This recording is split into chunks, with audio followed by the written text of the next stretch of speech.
number 3. Ito na yun. F of x. Okay, lapit natin. F of x is equals to x minus 1 over x minus 3. Ngayon, tuturuan ko kayo like kung ano yung step by step na makukuha nyo. Una natin makukuha is si domain. Paano natin makukuha si domain? Kukunin lang natin si x minus 3 at isa-set natin siya sa 0. So, x minus 3, set natin sa 0, ganyan. So, magiging x is equals to 3.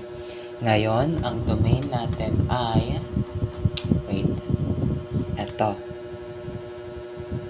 x such that x is an element or set of all real numbers where x is not equal to 3. Ulit, x such that x is an element or set of all real numbers where x is not equal to 3. Okay. Now, after natin makuha si domain, makukuha na natin si vertical asymptote.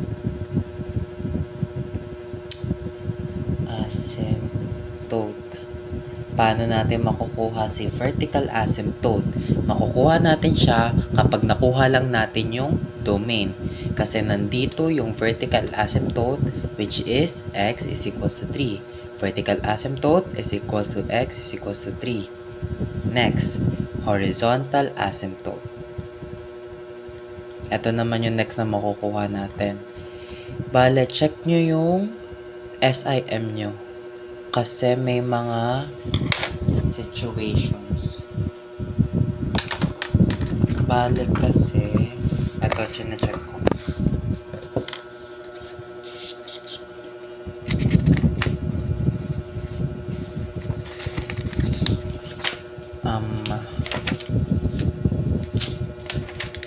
Ayun.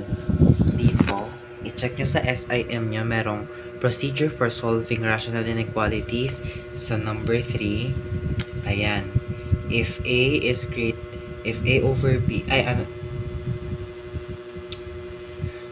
wait. Hindi yan yun. Maya na nga, basta makikita nyo naman yun sa SIM nyo. Ngayon, sa horizontal asymptote. Pabayaan nyo lang sinabi ko. Kukunin natin si N, tsaka si D.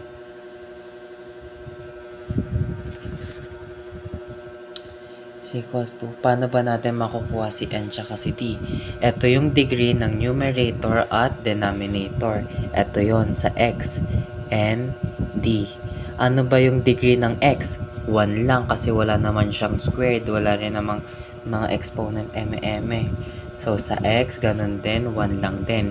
Kapag ganyan na 1, 1, gagamitin natin yung equation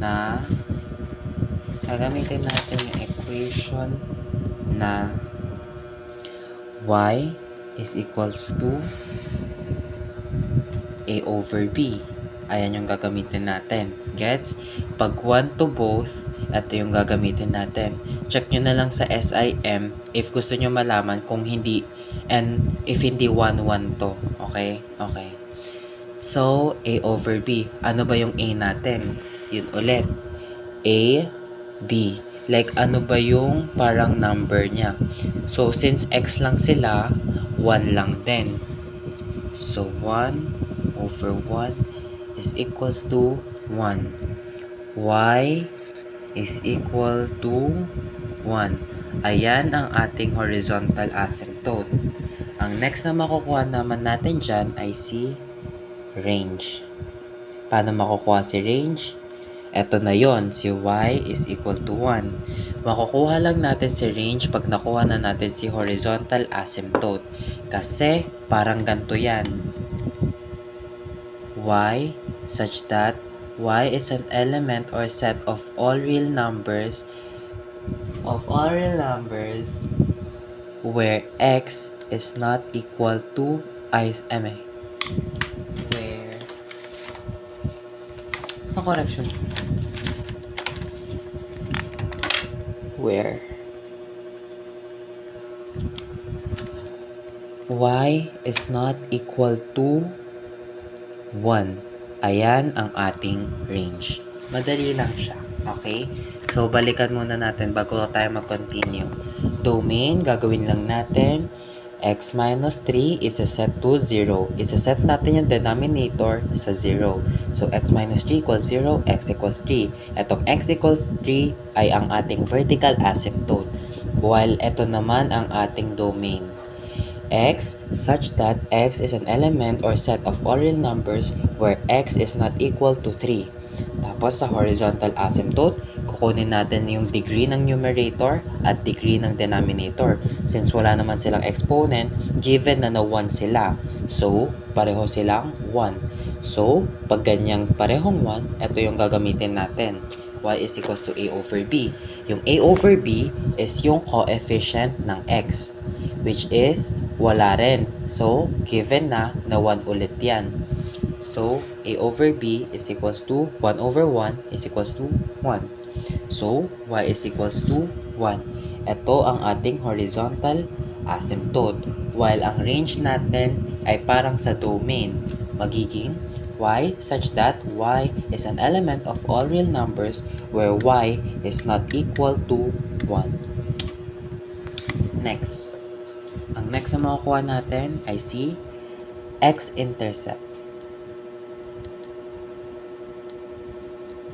Paano ba natin makukuha si x-intercept? From f of x is equals to x minus 1 over x minus 3, gagawin nating 0 to. Magiging 0 is equals to x minus 1 over x minus 3. Ganyan. Since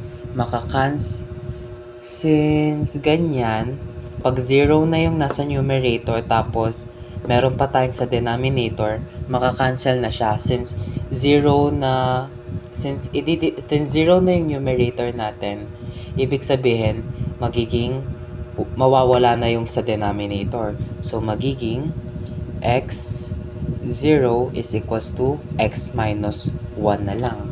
Ganyan. Gets? Medyo magulo siya i-explain, pero ganun siya. Kapag 0 is equals to x minus 1 over x minus 3, kapag may 0 tayo sa kabilang side, tapos may denominator tayo, makakancel out na yung denominator since 0 to. Okay?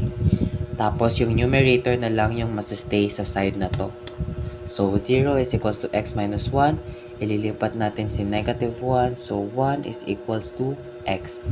Ayan, 1 is equals to x. Ang ating x-intercept ay 1, 0. Kasi, ito yung x natin, while si y natin ay 0 lang, since hinahanap lang natin si x-intercept. Okay.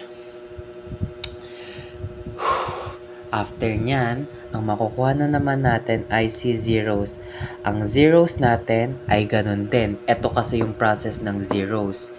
So, ang zeros natin ay itong x is equals to 1. So, x is equals to 1. Makukuha lang natin si zeros pag nakuha natin si x-intercept. Okay? Parang ganun lang din. Makukuha lang natin si vertical asymptote pag nakuha natin si domain, makukuha lang natin si range pag nakuha natin si horizontal asymptote, makukuha lang natin si zeros pag nakuha natin si x-intercept. Ngayon, last is y-intercept. Paano ba to? Bale, lahat ng x naman dito ay magiging 0. So, magiging f of x or y. Tandaan nyo lagi f of x ay same lang sa y. Pareho lang silang dalawa. Okay? Tandaan nyo yan. So, ilalagay na lang natin y is equals to x minus 1, 0 minus 1, 0 minus 1, tapos x minus 3. So, 0 minus 3 is equals to negative 1, negative 3. Since parehong negative ang numerator at denominator, isi-simplify natin siya, magiging positive na lang. Kasi makakancel out yung dalawang negative. Kasi negative divide negative is equals to positive. So, positive 1/3. Okay? Ayan ang ating y-intercept. Ilalagay natin siya as 0, 1, 3. Ito ang ating y-intercept. Okay? Okay.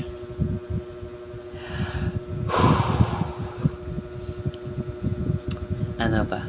Ayan, yun na yun. Bale, may mga hindi pa ako naturo dito kasi may hindi pa ako gets. Yung graph, ituturo ko na lang din bukas. Tapos, eto intindihin nyo. Bale, ano nga ba? Lagi nyong tandaan tong mga sinabi ko. Makukuha lang natin si vertical pag nakuha natin si domain. Makukuha lang natin si range pag nakuha natin si horizontal. Makukuha lang natin si zeros pag nakuha si x-intercept. Tapos si y-intercept mag-isa lang siya. Okay?